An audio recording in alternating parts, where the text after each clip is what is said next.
हिमाचल उत्तराखंड में भारी बारिश ने कहर बरपाया है। इन राज्यों में बादल फटने, बाढ़ और भूस्खलन की घटनाओं में कई लोगों की जान चली गई। लगातार हो रही बारिश से हालात और भी खराब हो गए।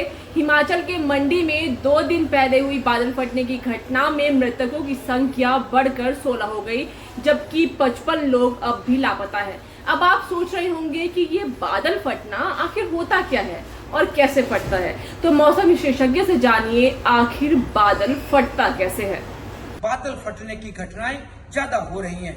इसका सबसे बड़ा कारण होता है कि जब मानसून की लय बन जाती है तो जो हवाएं हमारी बंगाल की खाड़ी से हिमालय की तलहटी से होती हुई नेपाल के जरिए और उत्तर प्रदेश के तराई की रीजन से होती हुई उत्तराखंड हिमाचल पे पहुंचती हैं और ये नम हवाएं इकट्ठा होती रहती हैं। और जब बहुत ज्यादा संख्या में, बहुत भारी संख्या में जब नमी इकट्ठी हो जाती है तो ये ऊपर बढ़ती है और ऊपर ये नमी बड़े क्लाउड बनाती है और वहां पर एक कॉर्फोमेटिक सिचुएशन आती है और पहाड़ों पर ये नमी ऊपर उड़ती है और पहाड़ों से टकराती है।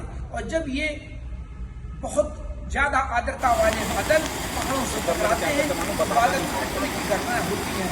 ये बादल की फटने की घटनाओं से पहाड़ रखने की नौबत आती है और नदियों में या बड़े बड़े गांव बहने का खतरा भी हो जाता है। ये स्थितियां अभी लगातार बने रहने की संभावना है, क्योंकि अभी भी मॉइस्चर फीड कई जगह से आ रहा है और जब ये मॉइस्चर फीड बहुत इकट्ठा होगा और इससे जो बादल बनेंगे उनसे निश्चित रूप से बादल फटने की घटनाएं होंगी। और ये जो गर्म हवाएं होती हैं ये ऊपर जाती हैं, ऊपर जाके जो नमी इनके साथ में होती है ये फिर कंडेंस होके बारिश में बदल जाती है और ये बारिश बहुत बड़ी संख्या में बहुत भारी बारिश में कन्वर्ट हो जाती है। ये स्थितियां भी लगातार बनी रहेगी। धन्यवाद। हिमाचल प्रदेश में मॉनसून 20 जून को आया, फिर ऐसा विकराल रूप दिखाया कि पूरे राज्य में आफत आ गई।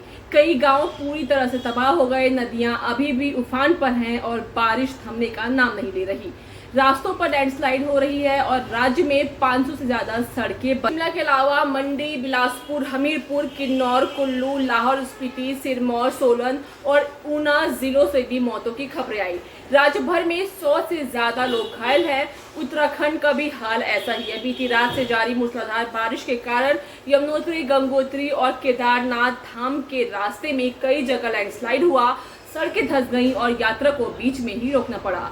अगले आने वाले 3 दिन तक राहत की उम्मीद नहीं है। मौसम विभाग ने दोनों राज्यों के कई जिलों में बारिश का अलर्ट जारी किया, जबकि आज दिल्ली के कुछ इलाकों में हल्की बारिश हुई, जिससे उमस भरी गर्मी से थोड़ी राहत जरूर मिली। इस वीडियो में इतने। वीडियो आपको पसंद आई हो तो लाइक करें, शेयर करें, चैनल को सब्सक्राइब करना ना भूलें। सर का पसीना जब माथे को आता है वो किसान है जो अपने दम पर फसल को उगाता है।